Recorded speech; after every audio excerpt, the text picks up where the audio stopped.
ఈ కార్యక్రమాన్ని మీకు సమర్పిస్తున్న వారు MDH గరం మసాలా. ఆరోగ్యం ఇంకా న్యూట్రిషన్ దొరికే బాడీ స్ట్రాంగ్ గా అవుతుంది. కొంచెం తింటే కడుపు నిండా డైజెషన్ బాగా అవుతుంది. MDH సోయా టీ అసలైన ప్రోటీన్. కేంద్ర ప్రభుత్వం ప్రతిష్టాత్మకంగా తీసుకున్న డీలిమిటేషన్ బిల్లు ఆమోదానికి చకచక అడుగులు పడుతున్నాయి. గతంలో బిల్లు వీగిపోవడంతో ఈసారి పక్కగా స్కెచ్ వేస్తోంది మోడీ షాద్వయం. బిల్లు ఆమోదం కోసం విపక్ష పార్టీలతో చర్చలు జరుపుతోంది. డీలిమిటేషన్ బిల్లు కోసం అవసరమైతే కీలకమైన FCRA foreign contribution regulation act బిల్లును పక్కన పెట్టే యోచనలు కూడా మోడీ సర్కార్ ఉందని తెలుస్తోంది. మరోవైపు కాంగ్రెస్ మాత్రం ఎట్టి పరిస్థితుల్లోనూ బిల్లును అడ్డుకుంటామని చెప్తోంది. దీంతో పార్లమెంటు వర్షాకాల సమావేశాల చివరి 2 రోజులు ఏం జరగనున్నది అనేది ఆసక్తికరంగా మారింది. ఇదే అంశంపై ఇవాళ DNA లో డిస్కస్ చేద్దాం. ముందుగా అమర్నాథ్ గారు, డీలిమిటేషన్ బిల్లు విషయంలో ఇంత హడావిడిగా ముందుకెళ్లాల్సిన అవసరం ఏంటి? విపక్షాల అనుమానాలకు కేంద్రం స్పష్టమైన హామీ ఇస్తుందా? మ్యూట్ లో ఉన్నారు అమర్నాథ్ గారు. అన్మ్యూట్ చేశారు. చెప్పండి. Is it audible? Audible. Delimitation విషయంలో లాస్ట్ టైమే డీలిమిటేషన్ అట్లాగే ఉమెన్స్ రిజర్వేషన్ బిల్లు ఈ రెండింటిని కలిపి పార్లమెంట్ లో అమెండ్మెంట్ రూపంలో తీసుకురావడం జరిగింది. సో అప్పుడు ఈ విపక్ష పార్టీలు చాలా గందరగోళం చేసి దాన్ని ప్రజల ముందు ఒక రకమైన ఒక రూమర్ మాంగరింగ్ అంటే ఫేక్ న్యూస్ లాగా ప్రచారం చేసి దానిపైన ప్రజలలో ఒక భయభ్రాంతులకు లోన్ చేసి దక్షిణాది ఉత్తరాది ఇంకోటి ఇట్లాంటివన్నీ మాట్లాడడం జరిగింది. దానికి చాలా చక్కగా ప్రధానమంత్రి గారు అట్లాగే అమిత్ షా గారు చాలా కేటగారికల్ గా ఒక్కొక్క విషయాన్ని ఏ అమెండ్మెంట్ ఏ విధంగా ఉంటుందనే దాని మీద మాట్లాడడం జరిగింది. ఆ తర్వాత కొన్ని రోజుల తర్వాత ప్రధానమంత్రి గారు కూడా జాతిని ఉద్దేశించి కూడా మాట్లాడడం జరిగింది. బెంగాల్ ఎలక్షన్ లో భాగంగా కూడా బెంగాల్లో కూడా అనేక బహిరంగ సభలలో కూడా ప్రధానమంత్రి గారు ఉమెన్స్ రిజర్వేషన్ బిల్ యొక్క ఇంపార్టెన్స్ అది 2029లోనే ఎందుకు అమలు కావాలనే విషయం పైన కూడా మాట్లాడడం జరిగింది. సో హ్యావింగ్ సెడ్ దట్, ఇక్కడ కాంగ్రెస్ పార్టీకి ప్రధానంగా ప్రశ్నించేది ఏంటంటే 1971 సెన్సస్ ప్రకారం 1971 సెన్సస్ ప్రకారము అప్పుడు అంటే డీలిమిటేషన్ జరిగింది. ఆ తర్వాత భారతదేశంలో మళ్ళీ డీలిమిటేషన్ ప్రక్రియ జరగలేదు. సో ఇప్పుడు 1971 ప్రకారము ఏ రాష్ట్రంలో ఎన్ని సీట్లు ఉన్నాయో అన్నే సీట్లు ఇప్పుడు మళ్ళీ ఉంటే కాంగ్రెస్ పార్టీ ఒప్పుకుంటుందా? ఈ ప్రశ్న కాంగ్రెస్ పార్టీ సూటిగా అసలు ఏమాత్రం బీటింగ్ అరౌండ్ ద బుష్ చేయకుండా ఆన్సర్ చేయాల్సిన అక్కర ఉన్నది. ఎందుకంటే అమిత్ షా గారు చెప్పిన ప్రకారము ప్రతి రాష్ట్రంలో అక్కడ ఉన్న సీట్లకు 50% యాడ్ చేస్తున్నది. అంటే దాని అర్థం ఏంటి అంటే 1971 సెన్సస్ లో ఏదైతే ప్రతి రాష్ట్రాలకు సంబంధించిన వాటా ఉన్నదో నెంబర్ ఆఫ్ సీట్స్ లో ఎగ్జాక్ట్లీ ఆ శాతం అంటే సపోజ్ ఇప్పుడు యునైటెడ్ మొత్తం తెలంగాణ, ఆంధ్రప్రదేశ్, పుదుచ్చేరి ఈ దక్షిణాది అనబడే ఈ 5 రాష్ట్రాలు ప్లస్ లక్షద్వీప్ కలుపుకుంటే ఏదైతే 129 సీట్లు ఉన్నాయో which is equal to around 20% of the total seats, right? So 23% so ఇప్పుడు కూడా 24% సీట్సే ఉంటాయి. అంటే దాని అర్థమైంది 1971 సెన్సస్ ప్రకారము ఎంతనైతే పర్సంటేజ్ సీట్స్ ఉన్నాయో ప్రతి రాష్ట్రానికి అంతే పర్సంటేజ్ సీట్స్ ఇప్పుడు ఉంటే కాంగ్రెస్ పార్టీ ఈ డీలిమిటేషన్ బిల్లుకు నిర్ద్వంద్వంగా మద్దతిస్తుందా అనేది కాంగ్రెస్ పార్టీ సుత్తి లేకుండా సూటిగా ఆన్సర్ చేయాలి. ఇది మొదటి ప్రశ్న. రెండో ప్రశ్న ఏంటంటే ఉమెన్స్ రిజర్వేషన్ బిల్లు అంటే మహిళా బిల్లు. మహిళలకు వెంటనే 33% రిజర్వేషన్ కల్పించాలి. మరి ఈ విషయానికి మరి కాంగ్రెస్ పార్టీ సపోర్ట్ చేస్తుందా లేకుండా కాంగ్రెస్ పార్టీ దాన్ని కూడా వ్యతిరేకం చేస్తుందా అనేది కూడా మరి ఇది రెండో ప్రశ్న. మూడో ప్రశ్న ఏంటంటే కాంగ్రెస్ పార్టీకి ఇప్పుడు కాంగ్రెస్ పార్టీ ఇండి అలయన్స్ ఇండి గఠబంధన్లో భాగంగా అందరినీ జమ చేసేసి ఈ డీలిమిటేషన్ పెద్ద కుట్ర జరుగుతుందని ఏదైతే మాట్లాడుతున్నదో వాళ్ళు ఒకే ఒక ప్రశ్న అంటే ఒక విషయాన్ని జాతికి చెప్పాల్సిన అక్కర ఉన్నది. నిజంగా మీకు చిత్తశుద్ధి ఉంటే నిజంగా ఈ దేశంలో మనము రాబోయే రోజులలో ప్రోగ్రెస్ అవుతున్నాము, అన్ని రకాలుగా డెవలప్ అవుతున్నప్పుడు ఈ నెంబర్ ఆఫ్ MP సీట్స్ పెంచడం వల్ల మీరంటున్న ఏదైతే సోకాల్డ్ వాళ్ళు ఒక ఫేక్ న్యూస్ ప్రచారం చేస్తున్నారు కదా, మరి నెంబర్ ఆఫ్ MP సీట్స్ పెంచడం వల్ల ఈ జాతికి ఏం నష్టమో కూడా చెప్పాలి. ఈ 3 ప్రశ్నలకు కాంగ్రెస్ పార్టీ దగ్గర సమాధానం ఉంటే దయచేసి వాళ్ళని అడగండి. కాలువ సుజాత గారు జాయిన్ అయ్యారు కాంగ్రెస్ నుంచి. కాలువ సుజాత గారు, మీరు ఇప్పుడు అమర్నాథ్ గారు అడిగిన క్వశ్చన్స్ విన్నారు కదా, అలాగే బిల్లుని అడ్డుకుంటామని అయితే మొదటి నుంచి కాంగ్రెస్ చెప్తూనే ఉంది. అంటే ఏంటి ప్రత్యామ్నాయంగా కాంగ్రెస్ ప్రతిపాదిస్తున్న పరిష్కారం ఏంటి? డీలిమిటేషన్ పూర్తిగా కాంగ్రెస్ వ్యతిరేకిస్తుందా? గుడ్ ఈవినింగ్ అండి జీ న్యూస్ ప్రేక్షకులకి నా వాయిస్ వినపడుతుందా? చెప్పండి. గుడ్ ఈవినింగ్ అండి ఛానల్ ప్రేక్షకులకి, మీకు, నా తోటి పార్టిసిపెంట్ సోదరులకి కూడా. నేను ఇప్పుడు లేట్ గా జాయిన్ అయ్యాను, బట్ లాస్ట్ 4-5 లైన్స్ విన్నాను. మీరు అడిగిన దానికి ప్రశ్నకి నా ఆన్సర్ ఏంటంటే, వ్యతిరేకించడము అనేది దేని మీద వ్యతిరేకిస్తున్నది అనేది బీజేపీ వాళ్ళు చెప్పాలి. 2023లోనే ఈ బిల్లు పాస్ అయిపోయింది. మరి ఇప్పటి వరకు ఎందుకు ఆ బిల్లుకి జీవో తీసుకొని రాలేదు? ఇప్పటి వరకు ఎందుకు దాన్ని రాజ్యసభలో పాస్ చేసుకొని ఇవ్వాల్సినటువంటి బాధ్యత బీజేపీ మీద ఉన్నది. దీనికి అదేమంటారు, బోడిగుండుకి దీనికి జత చేసినట్టు మహిళా బిల్లుకి ఎన్నో కావాల్సినటువంటి బిల్లులన్నీ కూడా టకా టకా టకా 24 గంటలలో పాస్ చేసుకునేటటువంటి బీజేపీ కానీ ఎవరైనా సరే, అక్కడ ఎవరుంటే వాళ్ళు ఎప్పుడైనా సరే ఇష్టం ఉన్నప్పుడు పాస్ చేసుకునేటటువంటి బిల్లులు అనేకం. వీళ్ళు ప్రభుత్వంలోకి వచ్చిన 12 ఏళ్లలో ఎన్నో అనేకమైనటువంటి బిల్లుల్ని పాస్ చేసుకున్నారు.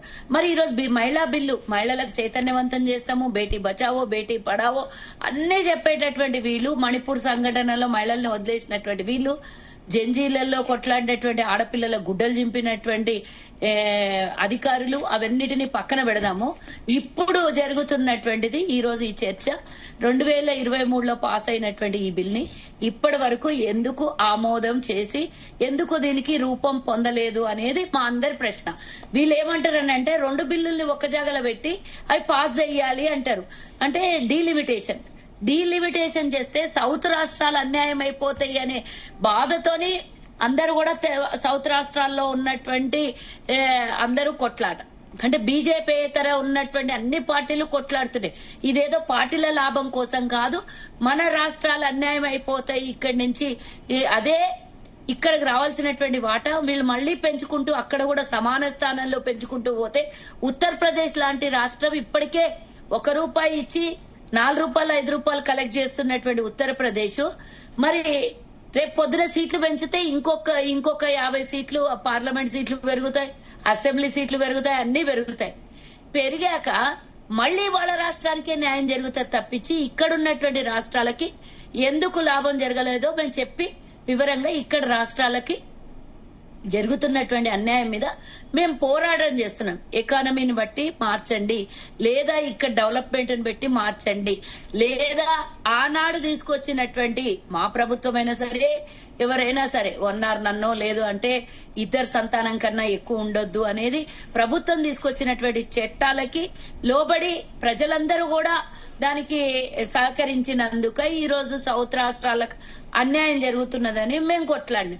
ఎందుకంటే ఎడ్యుకేషన్ ఇచ్చినటువంటి రాష్ట్రాలు సౌత్ రాష్ట్రాలు, ప్రభుత్వం తీసుకొచ్చినటువంటి కుటుంబ నియంత్రణని పాటించింది సౌత్ రాష్ట్రాలు.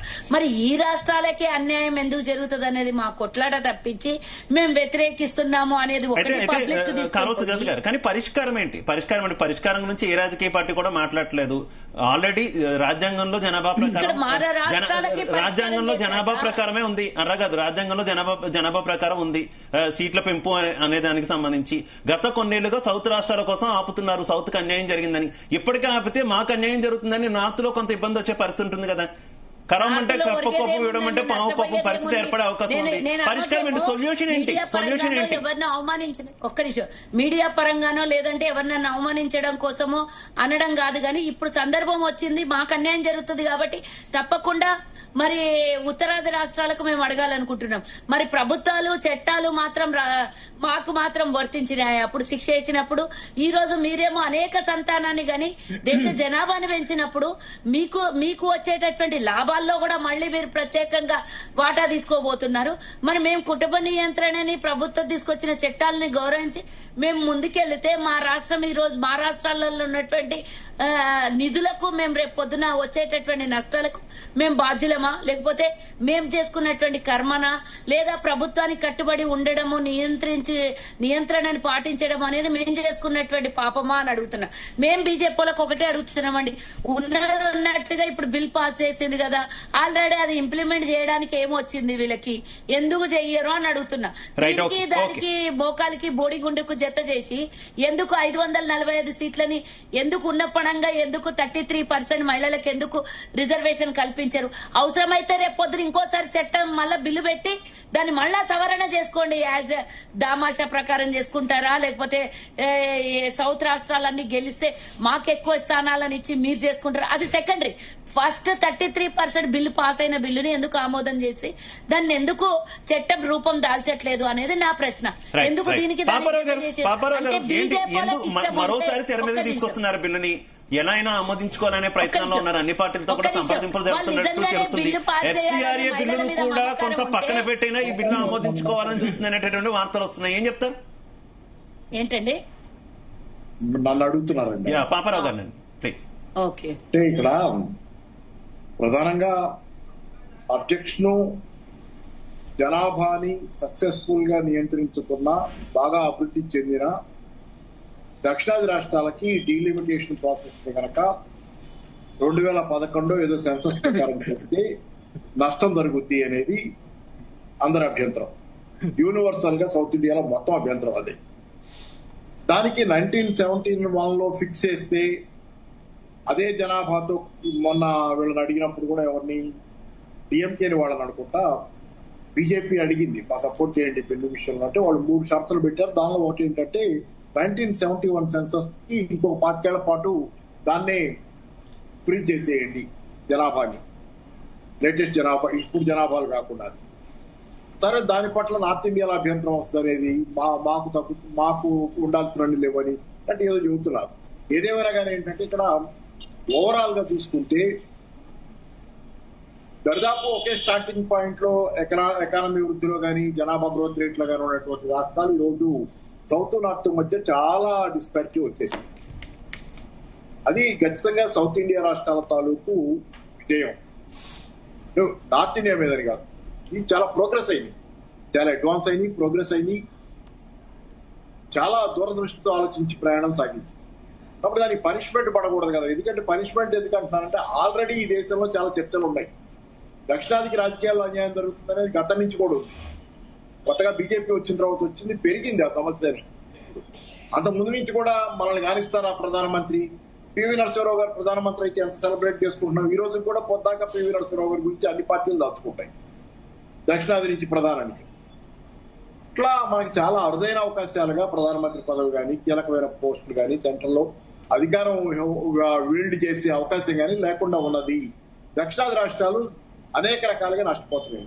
సరే, ఇప్పుడు కొత్తగా బీజేపీ వచ్చిన తర్వాత వచ్చింది ఇదేంటంటే దక్షిణాదిలో బీజేపీ గవర్నమెంట్ లేవు. ఇలాంటి సందర్భంలో ఉత్తరాదిలోనే ఉన్నాయి. సెస్ సర్ఛార్జీలు వేసి వసూలు చేసినటువంటి డబ్బుల్ని అంటే రాష్ట్రాలకు వస్తున్నటువంటి ఆదాయం వాళ్ళకి పంచకుండా సరిగ్గా ఫైనాన్స్ కమిషన్ చెప్పిన దాన్ని కూడా ఇవ్వకుండా అన్యాయం చేస్తున్నారని, ఉత్తరాది రాష్ట్రాలకి లేకపోతే వాళ్ళు అధికారంలో ఉన్న డబ్బులు ఇచ్చారని చెప్పి వాళ్ళ అధికారంలో ఉన్న రాష్ట్రాలకి న్యాయం చేసుకుంటున్నారని, ఆర్థికంగా కూడా దక్షిణాది రాష్ట్రాలు నష్టపోతున్నాయి, ఫెడరలిజం లేదని, ఇట్లాంటివన్నీ ఉన్నాయి కదా. దక్షిణాది రాష్ట్రాల ముఖ్యమంత్రులు పదే అదే ప్రశ్న ఎవరైతారు మొన్నటిదాకా కూడా.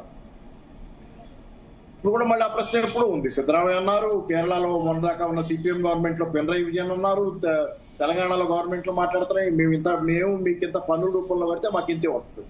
సో ఇన్ని రకాల ప్రాబ్లమ్స్ ఉన్నాయి. దానిలో కనుక మళ్ళీ కొత్త సెన్సస్ ల ప్రకారం 2011 ఏదో ప్రకారం మీరు దేశంలో నియోజకవర్గాలు పునర్విభజన చేస్తే దక్షిణాదికి ఉన్న ఆ రిప్రజెంటేషన్ కూడా తగ్గిపోతే మా పరిస్థితి ఏంటనేది ప్రశ్న. ఉదాహరణకి ఇప్పుడు సరే పరిష్కారాలు ఏంటి, దీనికి మార్గాంతరం ఏంటని అడుగుతున్నారు. దీనికి మరి ఏం చేద్దాం పరిష్కారం అని. ఒకటి, రేవంత్ రెడ్డి ఆ మధ్య ఏదో మాట్లాడారు. ఒకటి ఏంటంటే జీడిపి కూడా కన్సిడరేషన్ లోకి తీసుకొని మేము అభివృద్ధి దాన్ని కన్సిడరేషన్ లోకి తీసుకొని దానికి కూడా వెయిటేజ్ ఇచ్చి సీట్ల విభజనలో దాన్ని కూడా పెట్టండి, మాకు కొన్ని ఎక్కువ ఎక్స్ట్రా సీట్లు వచ్చినట్లుగా జీడిపి వెయిటేజ్ ఇస్తే మాకు ఎక్కువ వెయిటేజ్ వస్తుంది ఆయన ఒక మాట్లాడారు. అది దాంతో పాటుగా వేరే చాలా మంది మాట్లాడుతుంది ఏంటంటే ఇప్పుడు మనకున్న సీట్లు ఓవరాల్ గా లోక్సభ సీట్లలో 534, 43 ఉన్నాయి అనుకుంటు సుమారు. ఆ సీట్లలో మనకి 23.76% అంటే సుమారుగా పావు భాగం సీట్లు దక్షిణాది వచ్చి ఉన్నాయి ఇప్పుడు రైట్ నౌ. ఆ తగ్గకుండా చూడండి, మాకు ఆ పావు భాగం తగ్గకుండా చూడండి. మళ్ళీ సీట్లని పెరిగిన తర్వాత కూడా మాకు పావుంతు ఉండేటట్టు 23.76% ఉన్నాయి కాబట్టి మళ్ళీ అదే వెయిటేజ్ మాకు మెయింటైన్ చేయండి, ఓకే అవుతుంది. ఇట్లాంటివి ఉన్నాయి చాలా పరిష్కారాలుగా చెబుతున్నారు. ఓకే. కానీ వీటన్నింటినీ అసలు పెడచెవిన పెట్టి దీని గురించి మాట్లాడకుండా జవాబు ఇవ్వకుండా బిల్లు పెట్టాలి హడావుడిగా తెచ్చి తేవటం, పార్టీలతో లాబింగ్ చేయడం, ఇది ఖచ్చితంగా ఏంటంటే ప్రశ్నలు ఉంటాయి. అంటే బీజేపీ కూడా చాలా దెబ్బతిని ఉన్నది ఈ మధ్యకాలంలో, చాలా దెబ్బతింది. లాస్ట్ ఎలక్షన్ ఉంది 2024లో 234 అంటే పాపారావు గారు, ఈసారి బిల్లు ఆమోదం పొందే అవకాశాలు గతంతో పోలిస్తే ఎంతవరకు ఉన్నాయి? కొంచెం మెరుగవుతాయి. ఎందుకంటే తృణమూల్ కాంగ్రెస్ వీళ్ళు చీలిపోయి కొంతమంది పోయారు కదా అటు. అయినా కొంత గ్యాప్ కనబడుతుంది కదా పాపారావు గారు, ఎలా మేనేజ్ చేస్తారు అనుకోవాలి. ఎలా మేనేజ్ చేస్తారని కొంతమంది అటు పోయారు కాబట్టి నేను ఇప్పుడు అది బిల్లు పాస్ అవుతుందని చెప్పటల్లా. గతంలో కంటే అవకాశాలు మెరుగైనవి ఏమో అంటున్నాను. కాకపోతే ప్రతిఘటన కూడా పెరుగుద్ది. ఎందుకంటే కాక్రోచ్ ఉద్యమం ఇచ్చినటువంటి ధైర్యం ఉంది కదా ఈ పార్టీలన్నిటికీ. అంతకుముందు ఇన్ని పార్టీలకు ఇంత ధైర్యం లేదు. కాక్రోచ్ జనతా పార్టీ అనేది ఒకటి రూపం ఇచ్చారు కాబట్టి ఎదిరించే పార్టీలు కూడా అలాగే ఎదిరిస్తాయి. డిఎంకే కావచ్చు, ఇంకోళ్ళు కావచ్చు, అఖిలేష్ కావచ్చు, ఎవరైనా ఎదిరించే వాళ్ళు కూడా అంత బలంగా నిలబడతారు. ఈసారి లాస్ట్ ఓటింగ్ జరిగినప్పటికీ డిలిమిటేషన్ ఉమెన్స్ బిల్ కి ఇప్పటికి చాలా తేడా వచ్చింది కదా రాజకీయ పరిస్థితుల్లో. కాబట్టి ప్రత్యర్థులు కూడా బలం పెరుగుతుంది. కానీ ఫిరాయింపుదారులు ఉన్నారు కదా, వాళ్ళ ఎఫెక్ట్ కూడా కొంత ఉంటుంది. అంత మాత్రాన్ని బిల్లు పాస్ అవుతుందని చెప్పలేము. బిల్లు ఫెయిల్ అయ్యే అవకాశాలు ఉంటాయి బాగా బలంగా.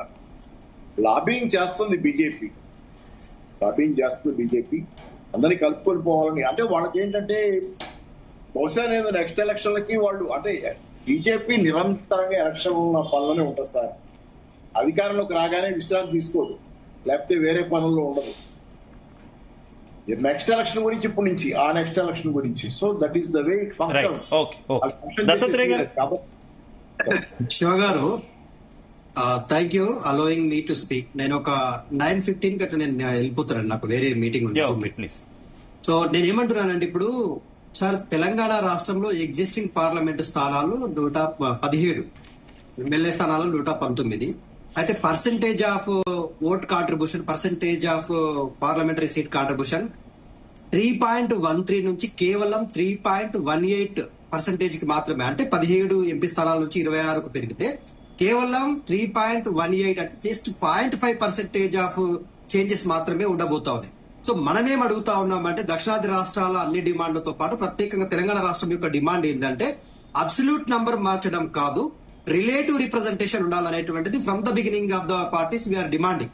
కాబట్టి పాపులేషన్ కంట్రోల్ చేసినటువంటి రాష్ట్రాలకు శిక్ష వేయడము, పాపులేషన్ పెంచినటువంటి రాష్ట్రాలకు పొలిటికల్ సపోర్ట్ ఇచ్చినట్టుగా ఉండబోతా ఉంది బీజేపీ తీసుకోబోయే నిర్ణయాలు.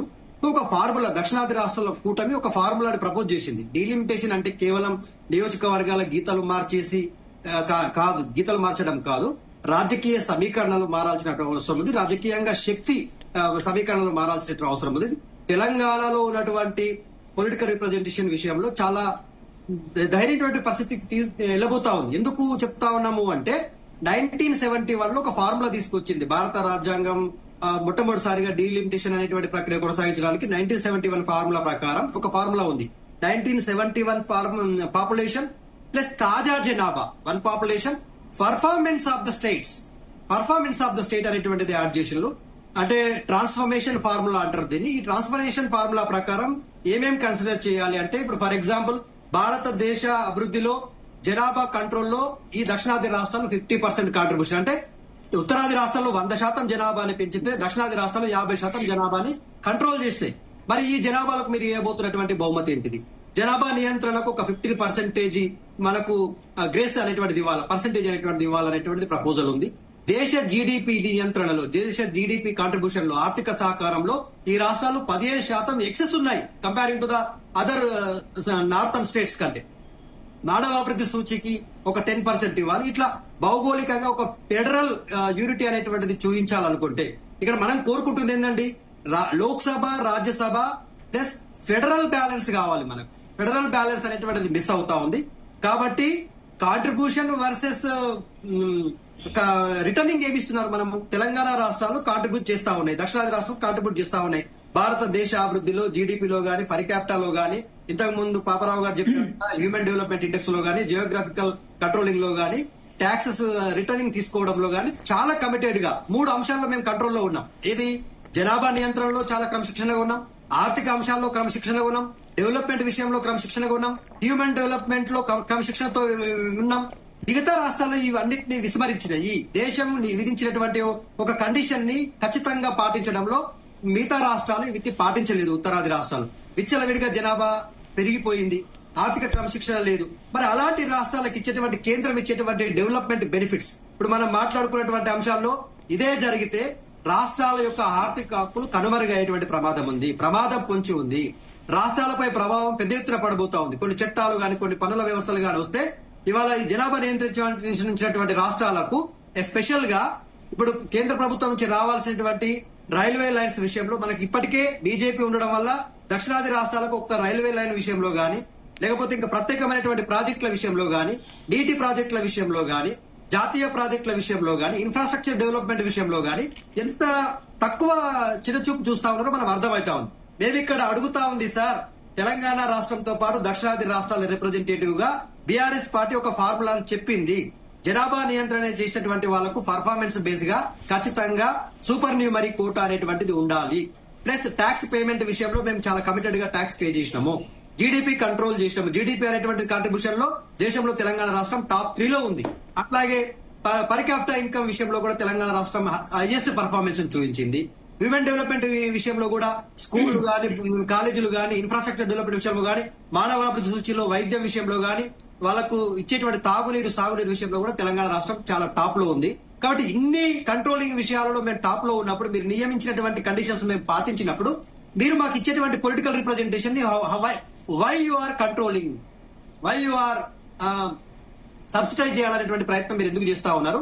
కాబట్టి మేము బలంగా బీఆర్ఎస్ పార్టీగా ఒకటే కోరుకుంటున్నాం సార్, తెలంగాణ రాష్ట్రానికి రావాల్సినటువంటి పొలిటికల్ రిప్రజెంటేషన్ విషయంలో we're not at all compromising.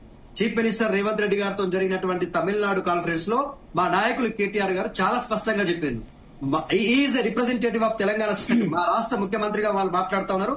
ఆయన మాట్లాడినటువంటి ప్రతి అంశాన్ని మేము డీలిమిటేషన్ విషయంలో ఏకీభవిస్తా ఉన్నాము. మా సపోర్ట్ కూడా ఫుల్ ఫ్లెడ్జ్డ్ గా ఉంటది. మాకు ఇది పొలిటికల్ ఎగ్జిస్టెన్స్ అండి. భావి తరాల భవిష్యత్తుకు రేపు పార్లమెంట్ లో తీసుకుపోయే నిర్ణయాలు, లేకపోతే రాజ్యసభలో తీసుకుపోయే నిర్ణయాలు, లోక్సభలో తీసుకుపోయే నిర్ణయాలు మా భవిష్యత్తు డెవలప్మెంట్ కు ఆటంకంగా మారే ప్రమాదం ఉంది. కాబట్టి ఖచ్చితంగా తెలంగాణ రాష్ట్రం యొక్క పొలిటికల్ రిప్రజెంటేషన్ పర్సెంటేజ్ ఏదైతే 3.13 నుంచి 3.18 కాదు 4.96 కు పెరగాల్సిన అవసరం ఉంది. It is depends on the BJP party. Amarnath గారు చెప్తారు. అమర్నాథ్ గారు ఇప్పుడు నేను ఇందాక 3 ప్రశ్నలు వేసిన, మరి సుజాత గారికి మీరు అడగలేదు అది. ఇప్పుడు 1971 ప్రకారము ఒకవేళ డీలిమిటేషన్ ప్రపోజల్ తీసుకొస్తే ఒప్పుకుంటారా లేదా అనేది ప్రధానమైన దానికి ఇప్పటి వరకు మరి ఆన్సర్ చేయలేదు. కాంగ్రెస్ పార్టీ చెప్పాలి 1971 ప్రకారం వస్తే చేస్తామని చెప్పాలి, లేకుంటే చేయమని చెప్పాలి. రెండోది, ఇందాక దత్తాత్రేయ గారు అట్లాగే సుజాత గారు ఇద్దరు మాట్లాడింది. 2 పార్టీలు కూడా ఏం మాట్లాడుతున్నాయి, జనాభా చాలా. ఇప్పుడు నేను ఒకటే ప్రశ్న అడుగుతానండి, 1971 లో ముస్లిం పర్సంటేజ్ ఎంత? 11%. ఇప్పుడు 14.5%. సో జనాభా కాంట్రిబ్యూషన్ ముస్లిం పర్సంటేజ్ పెరిగింది కదా. హిందువుల శాతం ఎంత? అప్పుడు 84%, ఇప్పుడు 79%. మరి తగ్గిన హిందువులకు ఎక్కువ అమ్యూనిటీస్ ఇవ్వాలి, ఎక్కువ సబ్సిడీ ఇవ్వాలి, మరి ఎందుకు ఇవ్వట్లేదు? మరి ఇప్పుడు ఈ రాష్ట్రంలో ప్రభుత్వం ఉన్నది ఎవరు? ఈ రాష్ట్రంలో జనాభా 1971 నుంచి ఇప్పటి వరకు ముస్లిం జనాభా ఎంత పెరిగింది, హిందూ జనాభా ఎంత తగ్గింది? మరి హిందువులే కదా ఈ రాష్ట్రంలో కుటుంబ నియంత్రణ ఇవన్నీ పాటించింది. మరి హిందువులకు ఈ రోజు ప్రత్యేకంగా మరి సుజాత గారు ఏదైనా పాలసీ ప్రపోజ్ చేశారా ఇప్పటి వరకు? మరి 10 సంవత్సరాలు రాష్ట్రంలో అధికారం చెలామణి చేసిన టీఆర్ఎస్ పార్టీ ఏమన్నా ప్రపోజల్ చేసిందా? మరి అది కూడా చెప్పాలి కదా. ఇప్పుడు 1 వేలు ఇట్లా చూపిస్తున్నప్పుడు 4 వేలు మన వైపు చూపిస్తే అంత ఈజీగా మనం ఏది పడుతుంది మాట్లాడొద్దు సార్. చాలా కేటగారికల్ గా నేను అడిగే ప్రశ్న ఏంటంటే, మరి హిందువుల జనాభా తగ్గించుకున్నందుకు, కుటుంబ నియంత్రణ పాటించినందుకు హిందువులకు మీరు ప్రపోజ్ చేసే అద్భుతమైన పాలసీలు ఏందో ఒక 2-3 చెప్తే మేము విని సంతోషిస్తాం. రెండో విషయం ఏంటంటే, డీలిమిటేషన్ ప్రక్రియలో మొదటి నుంచి కూడా రూమర్ మాంగరింగ్, ఫేక్ న్యూస్ ప్రచారం చేయడము, తర్వాత పార్లమెంట్ లో నిలబడి శివుని బొమ్మ చూపించడం, అసలు ఏది పడుతుంది చేయడము. అంటే ఎఫ్సిఆర్ఏ బిల్లును పక్కన పెట్టి డీలిమిటేషన్ బిల్లుకు ప్రాధాన్యత ఇవ్వాలనుకుంటున్న ప్రచారం అయితే నిజమేనా? మరి మీరేం చెప్తారు, ఏది కేంద్రానికి ఎక్కువ ప్రాధాన్యత ఇస్తోంది? ఎఫ్సిఆర్ఏ బిల్లును జేపీసీకి పంపివ్వాలి అని ఒక ఇంపార్టెంట్ రెజల్యూషన్, ఇంపార్టెంట్ డిసిజన్ తీసుకోబోతుంది. దానికి డీలిమిటేషన్ ప్రక్రియకు, డీలిమిటేషన్ బిల్లుకు సంబంధం ఎందుకు ఉంటుందండి? అండ్ చాలా కేటగారికల్ కిరణ్ రిజిజు గారు ఫస్ట్ డే ఆఫ్ పార్లమెంట్ ఏది పార్లమెంట్ కన్నా ముందు అఖిల పక్ష భేటీలోనే వారు చెప్పడం జరిగింది, ఈసారి ఏది కూడా అంటే సర్ప్రైజింగ్ అంటే సడన్ గా ఈ పొద్దున చెప్పేసి మధ్యాహ్నం పెట్టే బిల్స్ ఏమీ ఉండవు, మేము ఏది ఉన్నా ముందే చెప్తాము అని అంత కేటగారికల్ గా చెప్పినప్పుడు 2 రోజుల ముందు ఏది చెప్పకుండా తీసుకొస్తుందని మీరు ఎట్లా ఊహిస్తారండి? ఇప్పుడు అంటే అజంప్షన్ ఏదైనా చేయొచ్చు, కానీ పార్లమెంటరీ పార్టీ వ్యవహారాల శాఖ మంత్రి ఏదైతే చెప్తారో అది మాత్రమే డిస్కషన్ కి వస్తుంది కదా. రెండో విషయం ఏంటంటే గత వారం రోజులుగా పార్లమెంట్ ను అత్యంత ఘోరంగా దారుణంగా స్టాల్ చేస్తున్న కాంగ్రెస్ పార్టీ సమాధానం చెప్పాల్సిన అక్కర ఉన్నది. ఈ రోజు ఇదే రాహుల్ గాంధీ గారు ప్రెస్ మీట్లు పెట్టి ఆ స్టూడెంట్స్ యొక్క షర్ట్లు ఇప్పించేసి ఇక్కడ టియర్ గ్యాస్ చేశారు, ఇక్కడ బాంబులతో చేశారు, ఇక్కడ వాళ్ళ పైన వాటర్ చల్లారు అని మొత్తము ఒక ఎగ్జిబిషన్ పెట్టిండు కదా ఆయన. ఈ ఎగ్జిబిషన్ మరి ఈ పెద్ద మనిషి జార్ఖండ్ లో ఉన్న స్టూడెంట్స్ గురించి ఎందుకు మరి జార్ఖండ్ లో ఉన్న ప్రభుత్వంలో ఉన్న విద్యాశాఖ మంత్రి ఎందుకు రిజిగ్నేషన్ చేయొద్దు? జార్ఖండ్ లో ఉన్న హేమంత్ సోరెన్ గారు వారే విద్యాశాఖ వారే ముఖ్యమంత్రి కదా, మరి వారిపైన ఎందుకు ఒత్తిడి చేయట్లేదు? ఎందుకు జార్ఖండ్ ముక్తి మోర్చాకు కాంగ్రెస్ పార్టీ చేస్తున్న సపోర్ట్ ను ఎందుకు విత్డ్రా చేసుకోవట్లేదు? మరి రాహుల్ గాంధీ గారికి ఢిల్లీలో ఒక రూలు, రాంచీలో ఒక రూల్ ఉంటుందా? ఢిల్లీకి రాంచీకి అంత దూరం ఉందా? అదేమన్నా చంద్రమండలం మీద ఉందా? ఇదే దేశంలో ఉంది కదా. వాళ్ళు విద్యార్థులు గారా? వాళ్ళు ఏమన్నా టెర్రరిస్ట్లా? మరి వాళ్ళు మాట్లాడేటప్పుడేమో ఈయనకు సడన్ గా యాదికి వస్తుంది విద్యార్థులు యువత, ఇప్పుడేమో ఏం మాట్లాడుతున్నాడండి ఆన్సర్ తీసుకుందాం. మీరు అడిగిన క్వశ్చన్స్ కి నాకు ఇంకొక ప్రశ్న ఉంది శివ గారు, జస్ట్ లాస్ట్ ఒకటే ప్రశ్న. ఇప్పుడు కాంగ్రెస్ పార్టీ రాహుల్ గాంధీ గారు విద్యార్థుల విషయంలో చేసిన అంటే ద్వంద్వ వైఖరికి వారు సమాధానం చెప్పాల్సిన ఉన్నది.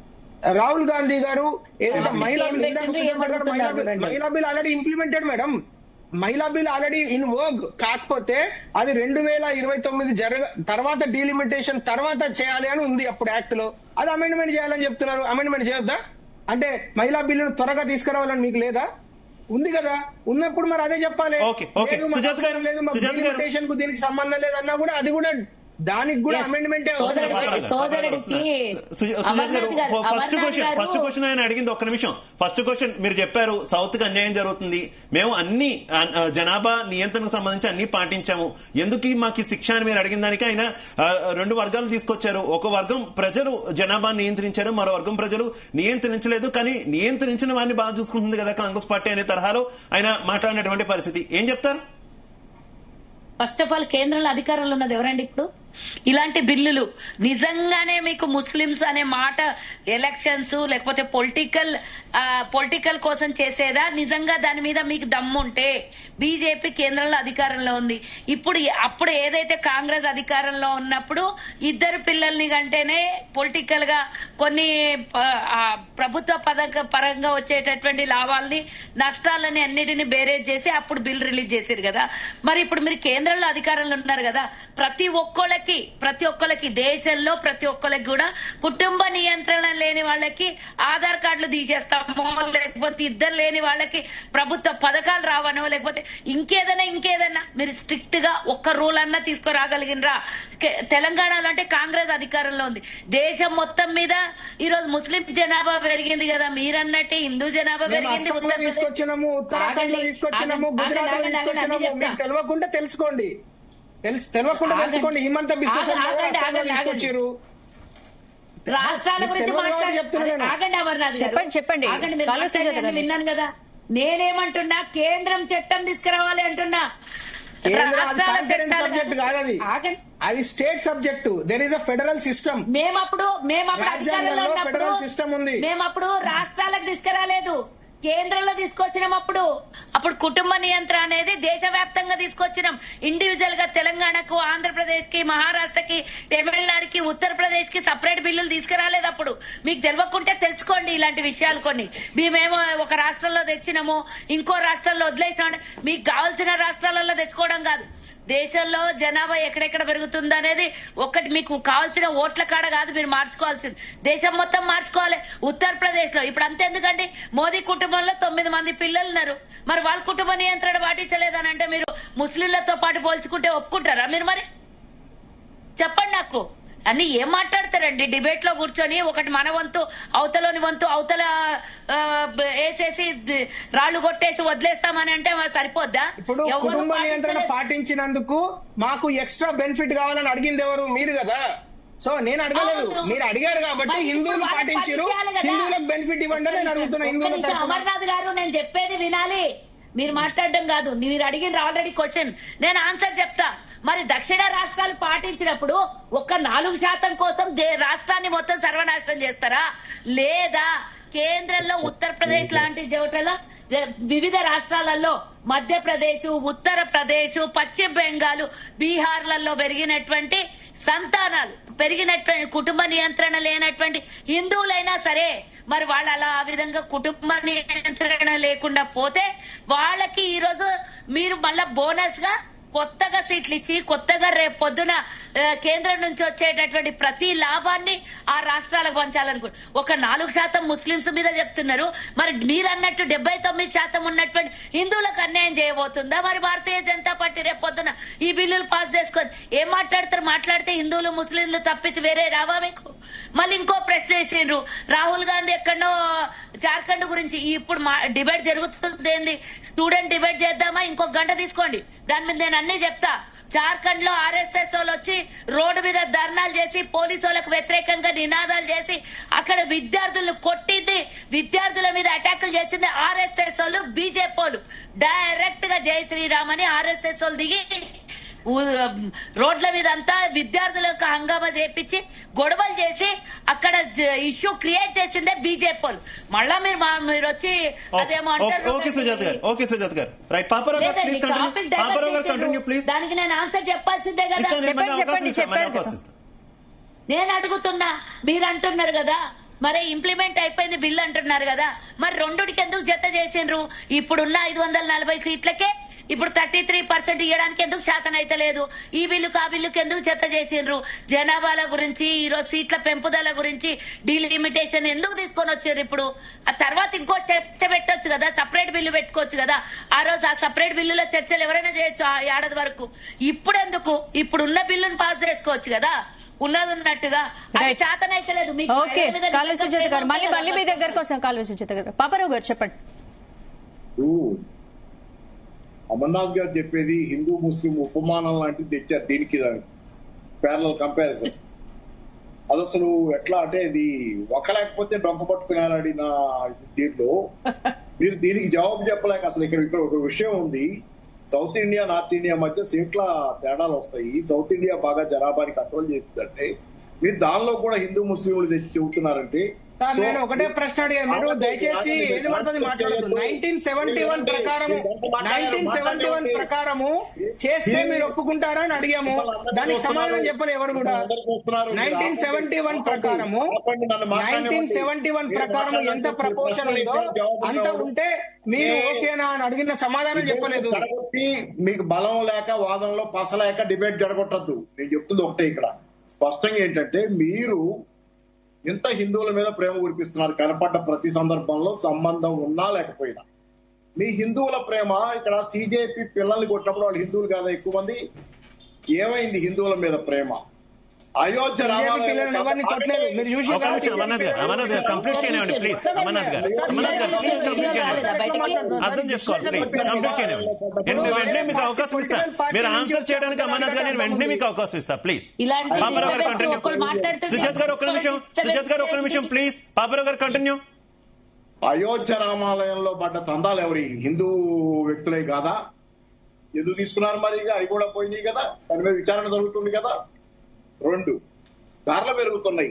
ధరలు ఒక ముస్లింలకే పెరుగుతున్నాయా? మా అందరికీ పెరుగుతున్నాయి కదా. మీరు పెట్టిన పెట్రోల్ డీజిల్ ధరల దగ్గర నుంచి అన్ని మేమంతా కడతలేం. హిందువుల పట్ల మీ స్పెషల్ ప్రేమ ఏంటి? నిరుద్యోగం ఉంది ఈ రోజు నా దేశంలో. ఎంత మంది యువత సఫర్ అవుతున్నారు, వాళ్ళలో ఎంత మెజారిటీ హిందువులే. మీ హిందూ ప్రేమ ఎక్కడికి పోయింది? అక్కడ హిందువులకు ఉద్యోగాలు ఇవ్వచ్చుగా, మీరు స్పెషల్ గా ఐడెంటిటీ కార్డు ఇవ్వండి మాకు. పెట్రోల్ బంక్ లో పెట్రోల్ తక్కువ కొట్టండి. కొడుతున్నారా? మరి హిందువులు ముస్లింలను విభజించేటప్పుడేమో బాగా విభజించి ఓట్లు వేయించుకోవడం బాగుంటుంది, కానీ హిందువుల పట్ల మీ ప్రేమ ఎక్కడుంది? హిందువులను మీరు ప్రేమిస్తున్నారంటానికి ఒక్క దాఖలా చూపించండి. హిందువుల పార్టీ హిందువులు మాట్లాడుతున్నారు కదా, హిందువుల పట్ల మీ ప్రేమ ఉంది అని చెప్పడానికి ఒక్క దాఖలా చూపించండి. మిగతా అన్ని విషయాలు వింటాం. సంబంధం లేని దగ్గర తెచ్చి హిందూ ముస్లిం అని చెప్పి ఎవరు నమ్మటం మిమ్మల్ని మానేస్తున్నారు. ఎవరు నమ్మటం. ఆఖరికి చిన్న పిల్లలు 20 ఏళ్ల పిల్లలు 18 ఏళ్ల పిల్లలు కూడా కాంగ్రెస్ జనతా పార్టీ పిల్లలు మీరేంటో అర్థమైపోయింది వాళ్ళకు కూడా పెద్ద ఇది లేకుండా. ఇంకా మీరు చెప్పి ఎంత చెప్పి మీ హిందూ ప్రేమ ఏంటో మీరు చెప్పండి, ఏం చేశారో హిందువులకు మీరు చెప్పండి, తర్వాత విషయాల తర్వాత మాట్లాడుకుందాం. రైట్ అమర్నాథ్ గారు. ఇప్పుడు వారు ఎట్లా మాట్లాడుతున్నారంటే హిందువులకు ఏం చేశారు అని అడుగుతున్నారు కదా. హిందువులకు ఏం చేయడానికి రాజ్యాంగంలో ఏముందో అన్ని చేశాము, అర్థమైందా? ఈ భారతదేశంలో హిందువులు ఒకప్పుడు హిందూ అని చెప్పుకోవడానికే ఇబ్బంది పడిన పరిస్థితి నుంచి ఈ రోజు హిందూ సగర్వంగా నేను ఎప్పుడు నష్టం జరిగింది హిందువులకు భారతదేశంలో? ఒక్క నిమిషం సుజాత గారు. మేడం, కమ్యూనల్ బిల్ తీసుకొచ్చినప్పుడు హిందూకు నష్టం జరగలేదా? హిందూ కోడ్ తీసుకొచ్చినప్పుడు హిందువులకు నష్టం జరగలేదా? ఒక్కసారి నెహ్రూ దగ్గర నుంచి నేను మాట్లాడడం స్టార్ట్ చేస్తా. 1952లో 1955లో వక్ఫ్ బిల్లు తీసుకొచ్చినప్పుడు హిందువులకు నష్టం జరగలేదా? హిందూ కోడ్ బిల్లు తీసుకొచ్చినప్పుడు హిందువులకు నష్టం జరగలేదా? గోహత్య ఇంప్లిమెంట్ చేయండి అని పార్లమెంట్ దగ్గర స్వామీజీలు వస్తే 300 మందిని పిట్టలను కాల్చినట్టు ఏం మాట్లాడుతున్నారు మీరు?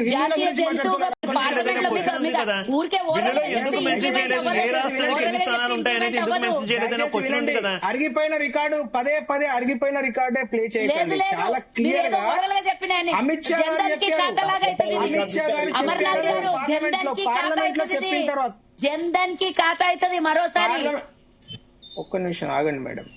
పార్లమెంట్ లో అంత కేటగారికల్ గా అమిత్ షా గారు చెప్పారు, అది మీరు పరిగణలోకి తీసుకుంటారా తీసుకోరా? ఇది కూడా చెప్పాలి కదా. పార్లమెంట్ లో ఈ దేశ గృహ శాఖ మంత్రి అంటే హోంశాఖ మంత్రి అంత చెప్పారు. ఒక నిమిషం ఆగండి మేడం, నేను చెప్పే మాట 24% మీకు దక్షిణాది రాష్ట్రాలకు సోకాల్ 5 రాష్ట్రాలకు ఇంక్లూడింగ్ లక్షద్వీప్ 24% అట్లాగే ఉంటది అని అన్నప్పుడు ఇంకా అది ఆ విధంగా ఉంటుంది అని ఊహించుకుంటారా, లేకుంటే వీళ్ళకు తోచింది వీళ్ళు ఊహించుకుంటారా? ఇప్పుడు ఈ దేశ ప్రధాని ఎవరు ఎన్నిక అయినా ఎవరు చిన్న ఇంటరప్షన్ అమర్నాథ్ గారు, చిన్న ఇంటరప్షన్. ఓవరాల్ గా చెప్పింది ఏ రకంగా అవుతుంది? బిల్లులో ఉండాలి కదా. బిల్లులో లేదు, బిల్లులో ప్రస్తావించలేదనే కదా ఆంధ్రప్రదేశ్ కి ప్రత్యేక హోదా విషయంలో మీరు అభ్యంతరాలు తెలిపింది. బిల్లులో లేదనే కదా. ఇప్పుడు కూడా ఏ రాష్ట్రానికి ఎన్ని స్థానాలు ఇస్తున్నారనేది బిల్లులో ఉంటేనే కదా క్లారిటీ వస్తుంది. శివ గారు ఈ దేశ ప్రధానమంత్రి, ఈ దేశ హోం మంత్రి కేటగారికల్ గా చెప్పినప్పుడు ఈ దేశ ప్రధానమంత్రి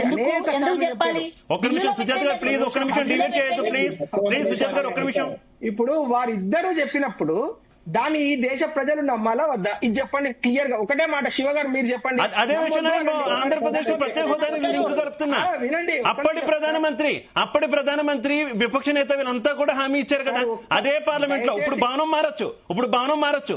అప్పుడు అదే పార్లమెంట్ కదా, భారతదేశ పార్లమెంటే కదా, అప్పుడు హామీ ఇచ్చారు కదా. ఎందుకు ఇప్పుడు వచ్చి మీరు అమలు చేయలేదు? ఏమైనా అంటే చట్టంలో లేదని కదా మీరు చెప్పారు. సార్ ఒక నిమిషం, నన్ను మాట్లాడిస్తేనే కదా నేను మాట్లాడేది. ఈ దేశ హోంశాఖ మంత్రి ఏం చెప్పారు?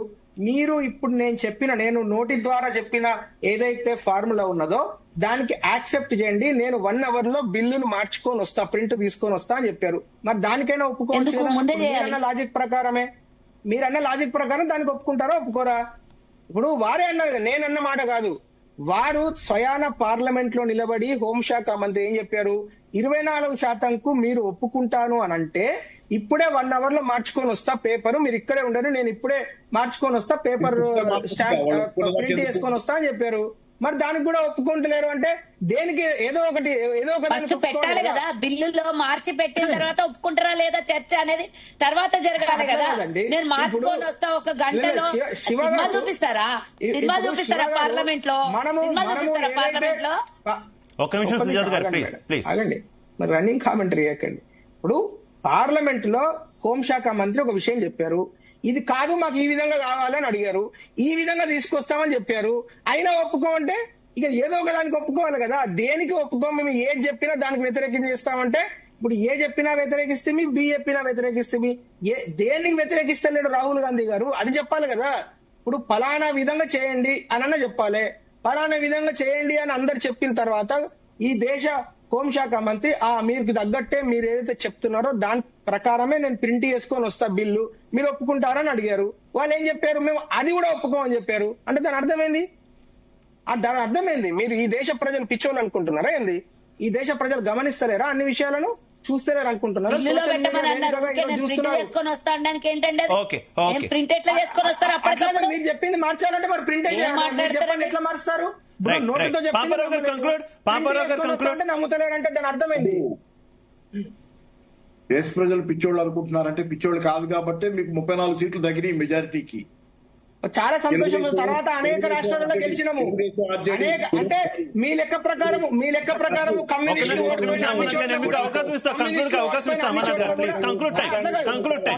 ఓడిపోయిన అన్ని చోట్ల కూడా ఇదే లాజిక్ వర్తిస్తుంది కదా. త్రిపురలో అదే లాజిక్ వర్తిస్తుంది, కేరళ వెస్ట్ బెంగాల్ ఓడిపోయిన అదే లాజిక్ వర్తిస్తుంది. ఎందుకంటే బాధపడతారు? కమ్యూనిస్టులు ఉన్నా అదే ఉంటది, బీజేపీ ఉన్నా అదే లాజిక్ ఉంటది. ఎవరికైనా ఒకటే లాజిక్. ఇక్కడ 2 లాజిక్లే ఉండవు. అందుకని జనాలు అన్ని చూస్తానే ఉన్నారు. చూస్తున్నారు కాబట్టి అన్ని తెలుస్తున్నాయి కాబట్టి జనాలకి కొత్త పద్ధతుల్లో మళ్ళీ నెక్స్ట్ ఎలక్షన్ ఎలా గెలవాలని ఆలోచించడం మీరు చేసుకుంటున్నారు కాబట్టి రెండో వాళ్ళకి ఇబ్బంది ఉంది. మీరు ఒకటి అంటున్నారు మార్చుకొస్తాము మేము, గంటలో మార్చుకొచ్చే వాళ్ళు మార్చే పెట్టచ్చు కదా. అప్పుడు ఓడిస్తే జనాలే చెప్తారు కదా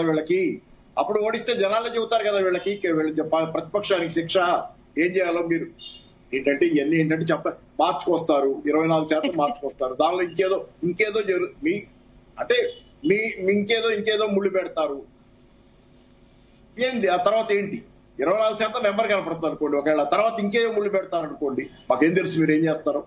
కానీ మీరు చేసుకురండి, దాన్ని చూస్తారు, ఆలోచిస్తారు, చర్చిస్తారు, ఓటేయాలా వద్దా నిర్ణయించుకుంటారు. అంతేగాని గంటలో మార్చుకొస్తాను, ఏదో జిరాక్స్ ఇది ఏమన్నా కాదు కదా.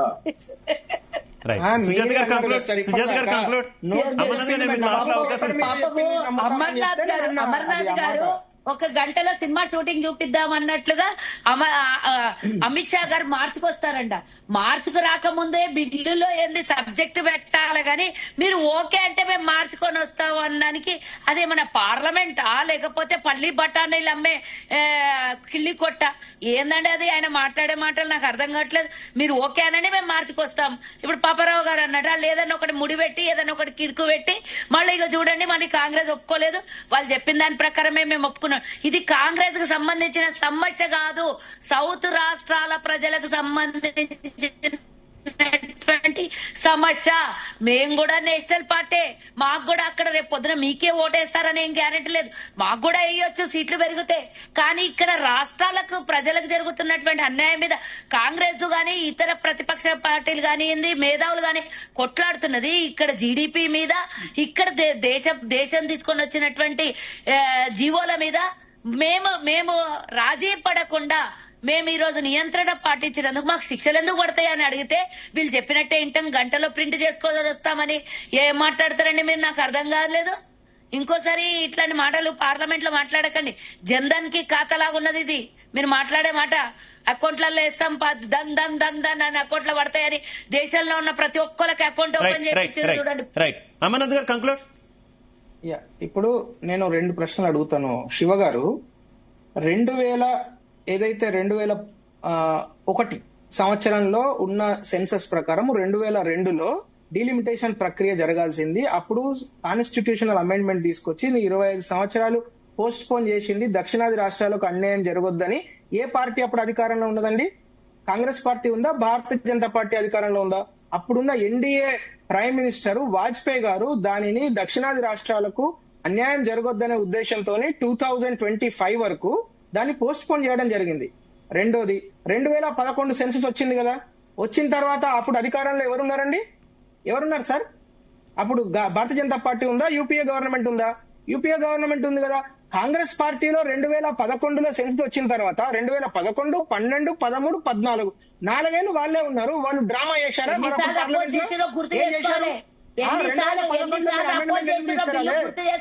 ఎందుకు అమెండ్మెంట్ తీసుకురాలేదు? ఇప్పుడు 2011లో ఎందుకు అమెండ్మెంట్ తీసుకురాలేదు? ఇప్పుడు మాట్లాడుతున్నారు కదా 2011, 12, 13, 14లో 4 ఏళ్ల అధికారంలో ఉన్న యూపీఏ 2 ప్రభుత్వము ఎందుకు అమెండ్మెంట్ తీసుకురాలేదు? ఇప్పుడు ఇన్ని మాటలు మాట్లాడుతున్నారు కదా. అప్పుడు అమెండ్మెంట్ తీసుకొస్తే చాలా బాగుండేది, మేము అందరం సంతోషించేటోళ్ళం. మరి దక్షిణాది రాష్ట్రాలను మాట్లాడుతున్న మీరు 2011 నుంచి 2014 వరకు అధికారంలో ఉన్న మీరు జనాభా తగ్గింది, మరి భారతీయ జనతా దక్షిణాది రాష్ట్రాలకు జనాభా తగ్గింది, రాజ్యాంగం జనాభా ప్రకారం చేయమంటున్నది, మరి రాజ్యాంగం చెప్పినట్టు మేము వినాలా లేకుంటే మేము సొంత కవిత్వం చేయాలా అనే ఉద్దేశంతో అప్పుడు మీరు ఆలోచించేది ఉంటే 4 సంవత్సరాలు 2 బిల్లులు కలిపి పెట్టలేదు సోదరా, అప్పుడు మీలాగా 2 బిల్లులు కలిపి పెట్టలేదు. ఒక్క నిమిషం చిన్న ప్రశ్న నేను ఏమడుగుతున్నా, దక్షిణాది రాష్ట్రాలకు ఒక్క క్వశ్చన్ అడుగుతారండి పాపారావు గారు, ప్లీజ్ కంటిన్యూ పాపారావు గారు. ఏం లేదు, ఇప్పుడు అమర్నాథ్ గారు వాజ్పేయి గారు అప్పుడు వాయిదా వేశారు కదా, అంటే ఇప్పుడు 5 ఏళ్ల తర్వాత 5 ఏళ్లు వాయిదా వేశారు కదా అని మాట్లాడుతున్నారు. ఓకే, అసలు ఆయన ఎందుకు వాయిదా వేయాల్సి వచ్చింది? ఆ రోజు చేయకుండా ఎందుకు వాయిదా వేయాల్సి వచ్చింది? ఇదే సమస్య ఆ రోజు కూడా, ఇదే సమస్యను వాయిదా వేశారు. పోనీ ఆ సమస్య ఏమైనా 5 ఏళ్లలో పరిష్కారం అయిందా? అదే సమస్య అలాగే ఉంది దరిదాపుగా. మరి ఇప్పుడు ఏం చేస్తారు మీరు? సమస్య అలా ఉండగానే ఆ సమస్య ఏంటి? దక్షిణాదికి అన్యాయం జరగటం అనేది. ఆ సమస్య అలాగే ఉండగానే మీరు ముందుకెళ్తారా?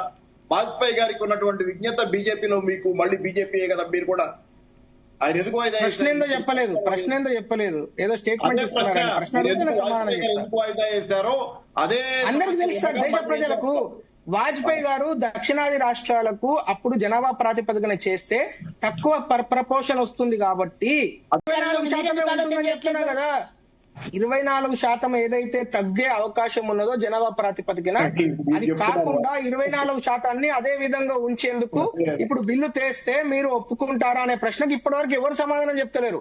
బిల్లులో పెట్టండి, మాట్లాడదాం కదా, చర్చలు చేద్దాం దాని మీద. 24% బిల్లులో పెట్టాలి అలాగే కదా, ఉంటే ఫస్ట్ బిల్లులో పెట్టాలి కదా. అలాగే ఉంటే ఇప్పుడు ఎట్లా చెప్తున్నామంటే అక్కడ చర్చ జరగాలి కదా. ఒప్పుకుంటారని చెప్పాలి, లేకుంటే ఒప్పుకోమని చెప్పాలి. అంతేగాని ఫస్ట్ బిల్లు పెట్టండి అంటే మళ్ళీ పెట్టిన తర్వాత ఏం మాట్లాడుతున్నారు? మీరు ఈ విధంగా పెట్టొద్దు, దానికి ఈ ఫుల్ స్టాప్ ఇక్కడ పెట్టేది ఉంటే కామా అక్కడ పెట్టేది ఉంటే అని మాట్లాడుతున్నారు. ఇప్పుడు ఏదైనా ఒక్క దాని మీద మాట మీద నిలబడాలి. దేశ ప్రజలు చూస్తున్నారు, దేశ ప్రజల ముందు మరి నవ్వుల పాలు కావద్దు. ఇది ఒక జాతీయ పార్టీ అనే అవగాహన కాంగ్రెస్ పార్టీకి ఉంటే వాళ్ళు ఏదైనా ఒక మాట చెప్పి ఆ మాట మీద నిలబడడానికి ప్రయత్నం చేయాలి. అప్పుడు ప్రజల విశ్వాసాన్ని పొందుతారు. అంతేగాని ఇప్పుడు ఒక మాట, మధ్యాహ్నం ఒక మాట, సాయంత్రం ఒక మాట మాట్లాడొద్దు. దయచేసి జస్ట్ గివ్ మీ 5 seconds. దయచేసి కాంగ్రెస్ పార్టీ ఈ రోజు ఈ 3 ప్రశ్నలకు సమాధానం చెప్పి పార్లమెంట్ చెప్తారా బయట చెప్తారా వాళ్ళ ఇష్టం, కానీ సమాధానం చెప్పి డీలిమిటేషన్ మేము వ్యతిరేకం చేయడానికి కారణాలు ఇవ్వనని చెప్పాలి. అంతేగాని నేను బీజేపీ వాళ్ళు ఏది అయితే దాన్ని వ్యతిరేకిస్తే అదే మా యొక్క నైజము, ఏదో ఇండి గఠబంధన్ యొక్క అంబిషన్ లాగా. ఇండి గఠబంధన్ ఎందుకు పెట్టిరంటే మోడీ గారిని ఓడియడానికి, అంతే. ఇంకా వాళ్ళకు ఐడియాలజీలు లేకుంటే సిద్ధాంతాలు లేకుంటే ప్రజలు బాగోగులు చిత్తశుద్ధి ఏమి లేదు. కేవలం మోడీ గారిని ఓడియడానికి వీళ్ళందరూ ఒక సీటు మీద వచ్చేసారు. ఈ విధంగానే ఉంటది ఎప్పుడు చెప్పిన logic. Right, okay, thank you Amarnath గారు, థ్యాంక్ యూ పాపారావు గారు, థ్యాంక్ యూ దత్తాత్రేయ గారు, థ్యాంక్ యూ కాలువ సుజాత గారు. అందరికీ కూడా ధన్యవాదాలు డిబేట్లో పాల్పంచుకున్నందుకు. ఓవరాల్ గా చూసుకుంటే మాత్రం మరోసారి డీలిమిటేషన్ బిల్లును తీసుకొచ్చేందుకు కేంద్ర ప్రభుత్వం అయితే సన్నాహాలు చేస్తుంది. ఈ నేపథ్యంలోనే అన్ని పార్టీలతో, ముఖ్యంగా అభ్యంతరాలు తెలిపినటువంటి దక్షిణాది పార్టీలు, కాంగ్రెస్ పార్టీ నాయకులతో కీలక చర్చలు అయితే కొనసాగుతున్నాయి. ముఖ్యంగా FCRA బిల్లుని కూడా పక్కన పెట్టి మరి ఖచ్చితంగా ఎలా అయినా ఈ సమావేశాల్లో ఈ బిల్లును ఆమోదింప చేసుకోవాలనే యోచనలో ఎన్డీఏ సర్కార్ అయితే ఉన్నట్టు తెలుస్తుంది. చూద్దాం అసలు మరోసారి బిల్లు ప్రవేశపెడతారా, పెడితే ఆమోదం పొందుతుందా, లేదంటే గతంలో ఏమైనా ఎదురు దెబ్బత అవుతుందా అన్న దానికి సంబంధించి ఇది వాటి DNA కి పోచిన జీతేలుగా చూస్తున్నాం. ఈ కార్యక్రమాన్ని మీకు సమర్పించిన వారు MDH గరం మసాలా, MDH దమాలు, దాల్ తడకా మరియు మష్రూమ్ మసాలా. MDH తో భోజనం ఎల్లప్పుడూ రుచికరం. MDH సదా మీకు కొత్త రుచినివ్వడానికి తయారుగా ఉంటుంది.